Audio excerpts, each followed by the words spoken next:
Good evening. It is Tuesday night, and tonight we are going to read Revelation chapter 13. I believe my caption says 12, but I'm going to go back in and change that. It is Revelation 13. And the first section is titled The First Beast. Hold on, let me get my pages lined up. Okay. The First Beast. And I saw a beast rising out of the sea with 10 horns and 7 heads, with 10 diadems on its horns, and blasphemous names on its heads. And the beast that I saw was like a leopard. Its feet were like a bear's, and its mouth was like a lion's mouth. And to it the dragon gave his power and his throne and great authority. One of its heads seemed to have a mortal wound, but its mortal wound was healed. And the whole earth marveled as they followed the beast. And they worshipped the dragon, for he had given his authority to the beast. And they worshipped the beast, saying, Who is like the beast, and who can fight against it?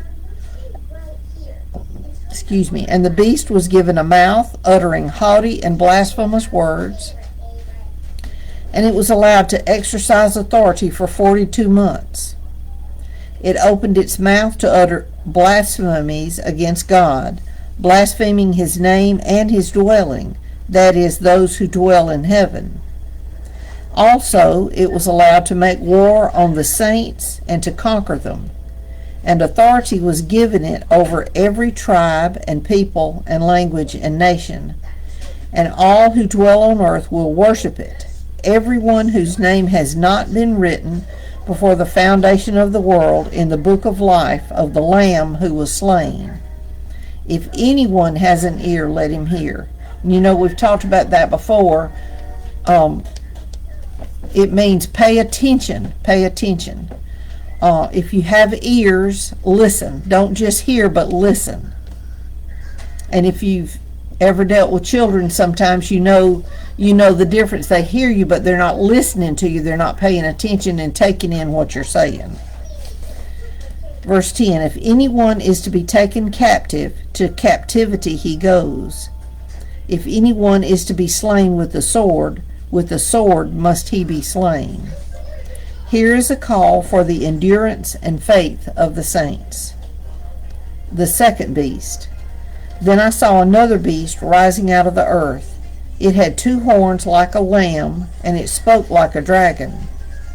It exercises all the authority of the first beast in its presence, and makes the earth and its inhabitants worship the first beast, whose mortal wound was healed. It performs great signs, even making fire come down from heaven to earth in front of people. And by the signs that it is allowed to work in the presence of the beast, it deceives those who dwell on earth, telling them to make an image for the beast that was wounded by the sword and yet lived.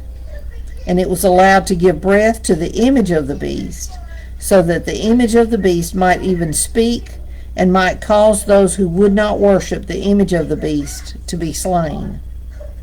Also it causes all, both small and great, both rich and poor, both free and slave, to be marked on the right hand or the forehead, so that no one can buy or sell unless he has the mark. That is the name of the beast or the number of its name. Now there's a lot of discussion about what that means, and I don't know.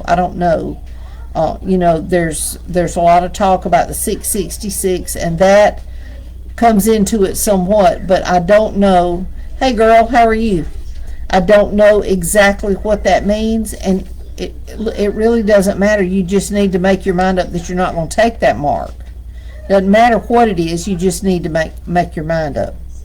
This calls for wisdom.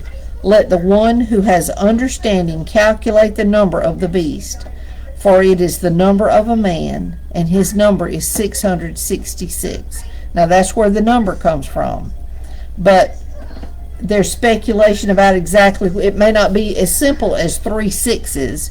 There may be other things. I mean, it may be signifying something besides just that. So we have to be wise. I'm doing good. It's been a long day, but it's been a productive day. We're fixing to go to bed in just a little bit. me in a little bit. We have to be wise and use discernment and keep our eyes on God and allow Him to show us what we need to know to be safe and to not be deceived, because there's a part in the Bible that says even the elect would be deceived if God allowed it. And so we just need to be careful and make sure that we are paying attention and not getting caught up in things that we don't need to get caught up in. So saying that, I'm gonna close. I know it's been a little bit of a quick one. These are quick chapters, but like I've said several times, a lot of information in each one, and you can get overwhelmed if you try to take in too much information at one time. So anyway, thank y'all for joining me tonight. I will be back on tomorrow at some point. I'm not sure. I've got something going on tomorrow night.